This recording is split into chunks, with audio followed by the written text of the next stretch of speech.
ගොඩක් ආදරෙන් පිළිගන්නවා ඕගොල්ලෝ හැමෝම යමි ස්පයිසි YouTube channel එකට. ඉතින් අද මම හදන්න යන්නේ ලොකු පොඩි හැමෝම කැමති කෑමක්. ලොකු පොඩි හැමෝම කැමතිනේ අයිස්ක්‍රීම් කන්න. ඉතින් අද මම වැනිලා අයිස්ක්‍රීම් වත් චොක්ලට් අයිස්ක්‍රීම් වත් නෙමෙයි හදන්න කියලා දෙන්නේ අඹ වලින් අඹ අයිස්ක්‍රීම් එකක්. ඉතින් කඩෙන් ගන්නව නම් අඹ අයිස්ක්‍රීම් එකක් ඔයාලට ලොකු වියදමක් දරන්න වෙනවා. හැබැයි අපිට ගෙදරදීම අඩු වියදමකින් ලේසියෙන් අඹ අයිස්ක්‍රීම් එකක් හදාගන්න පුළුවන්. අපි බලමු කොහොමද අඹ අයිස්ක්‍රීම් හදන්නේ කියලා. හැබැයි අපි වීඩියෝ එකට යන්න කලින් අපි මේ වෙනකටත් subscribe කරලා නැත්නම් subscribe කරන්න අමතක කරන්න එපා. අපි බලමු කොහොමද අයිස්ක්‍රීම් එක හදන්නේ කියලා.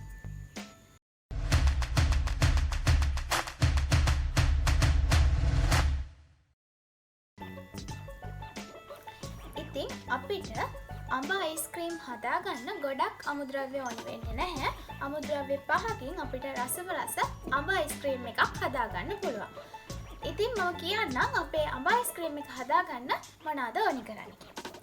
fresh milk, අඹ, ලුණු කුඩු, යෝගට්, සීනි. සීනි ගැන මතක් කරොත් ඔයාලා රතු සීනි ගන්න එපා. මොකද රතු සීනි ගත්තොත් අපි හදන අයිස්ක්‍රීම් එකේ පාට වෙනස් වෙන්න පුළුවන්.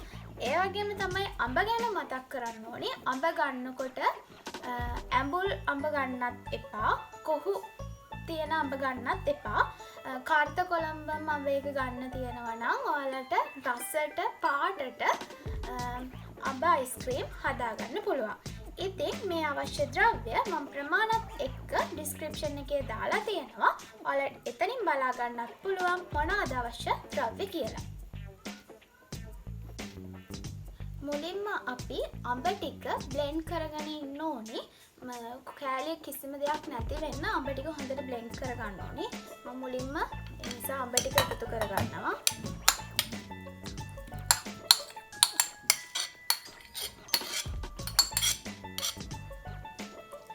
ඊළඟට ලුණු කුඩු අපි චුට්ටක් එකතු කරගන්නවා. ඊළඟට මේ තියෙන්නේ යෝගට් එක. අපි යෝගට් එක දාගන්නවා. ඊළඟට සීනිත් එකතු කරගන්නවා.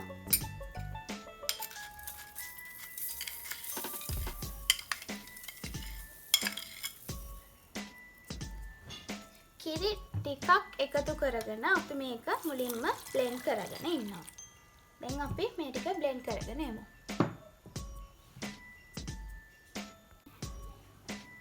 මේ තියෙන්නේ අඹ, යෝගට්, සීනි, ෆ්‍රෙෂ් මිල්ක් දාලා අපි බ්ලෙන්ඩ් කරගත්ත මිශ්‍රණය. මම ඒ බ්ලෙන්ඩ් කරගත්ති ෆ්‍රෙෂ් මිල්ක් වලින් දාගත්ති ටිකයි.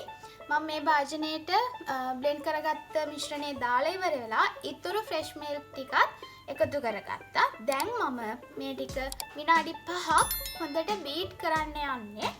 ඔයාලා ළඟ බීටර් එකක් නැත්නම් බ්ලෙන්ඩ් එකෙන් ඔයාලට බීට් කරන වැඩේත් කරගන්න පුළුවන්. හොඳට විනාඩි 5ක් මේ මිශ්‍රණය බ්ලෙන්ඩ් කරගන්න. එහෙම නැත්නම් බීටර් එකක් තියෙනවා නම් විනාඩි 5ක් බීට් කරගන්න. මේ තියෙන්නේ මම විනාඩි 5ක් හොඳට බීට් කරගත්තු අපේ මිශ්‍රණය. දැන් මේක පැය 2ක් අපි ෆ්‍රීසර් එකේ දාලා තියන්න ඕනේ. අපි පැය 2කින් බලමු කොහොමද සෙට් වෙලා තියෙන්නේ කියලා. මේ තියෙන්නේ පැය 2කට පස්සේ අපි එළියට ගත්ත අයිස්ක්‍රීම් එක. තාම මේක හරියට සෙට් වෙලා නැහැ. අපි ආයෙමත් විනාඩි 5ක් මේක බීට් කරලා ආයෙමත් පැය 2ක් අධිශීතකරණය තියලා තියන්න ඕනේ. මේ තියෙන්නේ අපි දෙවනි වතාවටත් ෆ්‍රිජ් එකෙන් එළියට අරගත්තු අපේ අයිස්ක්‍රීම් මිශ්‍රණය. දැන් අපි ආයි පාරක් විනාඩි 5ක් මේ මිශ්‍රණය හොඳට බීට් කරගන්න ඕනේ. එහෙම බීට් කරගෙන ආයිමත් පැය 2ක් ශීතකරණය තියලා තියන්න ඕනේ. මේ තියෙන්නේ අපි ආයිමත් සැරයක් එළියට අරගත්තට පස්සේ අපේ අයිස්ක්‍රීම් එක දැන් ටික ටික සෙට් වීගෙන එනවා. දැන් ආයිමත් විනාඩි 5ක් අපි බීට් කරගන්න ඕනි. බීට් කරලා පැය 8ක් ෆ්‍රිජ් එකේ තියලා තියන්න ඕනි. දැන් මම 3 වතාවක් මේක බීට් කරගත්තා. ඉතින් ඔයාලට 4 වතාවක් බීට් කරගන්න පුළුවන් නම් ගොඩක් ක්‍රීමි ගතියට මේ අයිස්ක්‍රීම් එක ගන්න පුළුවන්. දැන් මම මේක පැය 8ක් සෙට් වෙන්න ෆ්‍රිජ් එකේ තියලා තියෙනවා. අපි බලමු සෙට් වුණාට පස්සේ අයිස්ක්‍රීම් එක මොන වගේද කියලා. මේ තියෙන්නේ අපි අද හදාගත්තු රසම රස අඹ අයිස්ක්‍රීම් එක. මම ඔයාලට කිව්වනේ පැය 8කට පස්සේ මම ඔයාලට එළියට අරන් පෙන්නන්නම් කියලා. මේ තියෙන්නේ පැය 8කට පස්සේ අපි හදාගත්තු අඹ අයිස්ක්‍රීම් එක. ඉතින් ඔයාලට හොඳම පාටට රස තියෙන අඹ කාර්ත කොළඹ වගේ අඹ එකක් තෝරගත්තොත් ඔයාලට ගොඩක් රසට අඹ අයිස්ක්‍රීම් එක හදාගන්න පුළුවන්. ඉතින් ඔයාලට ලොකු වියදමක් යන්නෙත් නෑ. කඩෙන් ගන්නවට වඩා අඩු වියදමකින් රසම රස අඹ අයිස්ක්‍රීම් එකක් හදාගන්න පුළුවන්.